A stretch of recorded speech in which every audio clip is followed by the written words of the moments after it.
Hola, bienvenidos a un nuevo capítulo de Uno al Día, donde la palabra no solamente se lee, sino también se escucha. El día de hoy nos toca leer Primera de Juan, capítulo 3, así es que comencemos. Miren cuán grande amor nos ha dado el Padre para que seamos llamados hijos de Dios, y lo somos. Por esto, el mundo no nos conoce, porque no lo conoció a Él.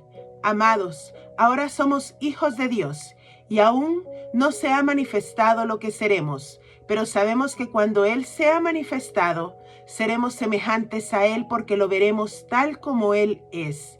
Y todo aquel que tiene esta esperanza en Él se purifica a sí mismo, como Él también es puro. Todo aquel que comete pecado también infringe la ley, pues el pecado es infracción de la ley. Y ustedes saben que Él fue manifestado para quitar los pecados, y que en Él no hay pecado. Todo aquel que permanece en Él no continúa pecando. Todo aquel que sigue pecando no lo ha visto ni le ha conocido. Hijitos, nadie los engañe. El que practica justicia es justo, como Él es justo. El que practica el pecado es del diablo, porque el diablo peca desde el principio. Para esto fue manifestado el Hijo de Dios, para deshacer las obras del diablo. Todo aquel que ha nacido de Dios no practica el pecado, porque la simiente de Dios permanece en él. Y no puede seguir pecando, porque ha nacido de Dios. En esto se revelan los hijos de Dios y los hijos del diablo.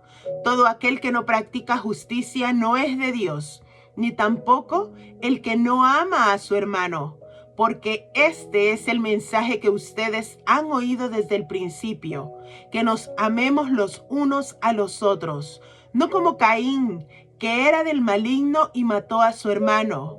¿Y por qué causa lo mató?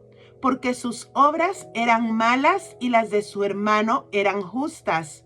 No se maravillen, hermanos, si en el mundo los aborrece. Nosotros sabemos que hemos pasado de muerte a vida, porque amamos a los hermanos. El que no ama permanece en muerte. Todo aquel que odia a su hermano es homicida, y ustedes saben que ningún homicida tiene vida eterna permaneciendo en él. En esto hemos conocido el amor, en que Él puso su vida por nosotros. También nosotros debemos poner nuestra vida por los hermanos. Pero el que tiene bienes de este mundo y ve que su hermano padece necesidad y le cierra su corazón, ¿cómo morará el amor de Dios en él? Hijitos, no amemos de palabra ni de lengua, sino de hecho y de verdad. En esto sabremos que somos de la verdad y tendremos nuestro corazón confiado delante de Él. En caso de que nuestro corazón nos reprenda, mayor es Dios que nuestro corazón, y Él conoce todas las cosas. Amados, si nuestro corazón no nos reprende, tenemos confianza delante de Dios, y cualquier cosa que pidamos la recibiremos de Él, porque guardamos sus mandamientos y hacemos las cosas que son agradables delante de Él. Y ese es su mandamiento, que creamos en el nombre de su Hijo Jesucristo y que nos amemos unos a otros, como Él nos ha mandado. Y el que guarda sus mandamientos permanece en Dios, y Dios en él. Y por esto sabemos que Él permanece en nosotros, por el Espíritu que nos ha dado. Mis hermanos, creamos en Jesucristo. Creamos en los mandamientos que nos dejó. Amémonos los unos a los otros, porque aquel que dice que ama a Dios, pero aborrece a su hermano, es porque no ha conocido verdaderamente a Dios. Muchas veces vemos que los hermanos, las personas que están a nuestro alrededor pueden estar pasando necesidades. Pero ¿qué es lo que hacemos? Cerramos nuestro corazón y ¿qué es lo que hacemos? Hacemos como que si no hubiéramos escuchado nada, como que no nos damos cuenta de la situación que vive. Y cuando actuamos de esa manera, no estamos amando a nuestro hermano, no estamos amando a nuestro prójimo. Por eso que tus acciones siempre hablen tan fuerte que tus palabras no se escuchen. Si tú dices que amas a tu hermano, ayúdalo cuando le necesite. Y muchas veces, aun cuando parezca que no lo necesita. Porque aquel que solamente viene a condenar, aquel que solamente viene a destruir, sabemos que es el enemigo. Sabemos que el enemigo va a buscar la manera de hacernos caer, va a buscar la manera de alejarnos de la presencia del Padre. Pero el Padre nos ha dado un gran amor para que seamos llamados hijos de Dios.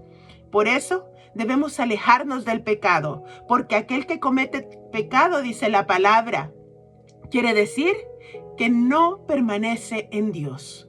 ¿Por qué? Porque no podemos decir que conocemos a Dios si seguimos viviendo una vida llena de pecados, alejados de la presencia del Padre. Por eso dice, todo aquel que ha nacido de Dios no practica el pecado, porque cuando tú y yo hemos tenido un encuentro verdadero y real con el Señor Jesucristo y con Dios, es cuando entonces nosotros nos identificamos como hijos de Dios y sabemos que no puede habitar el pecado, y el Espíritu Santo que habita en cada uno de nosotros es quien nos hace darnos cuenta de que estamos actuando de una manera que no le agrada a Dios. Por eso, mis hermanos, actuemos con amor. Actuemos con respeto, alejémonos del pecado, alejémonos de las tentaciones. Y no te maravilles cuando hayan personas que por seguir a Dios vengan y te aborrezcan, porque el mundo nos va a aborrecer, porque tú y yo somos portadores de la presencia de Cristo, somos portadores del Espíritu Santo, a aquel que nos dejó para que esté con nosotros hasta el momento en el que Él regrese. Pero regresará por aquellos que le esperan. Que Dios te bendiga. Nos vemos el día de mañana.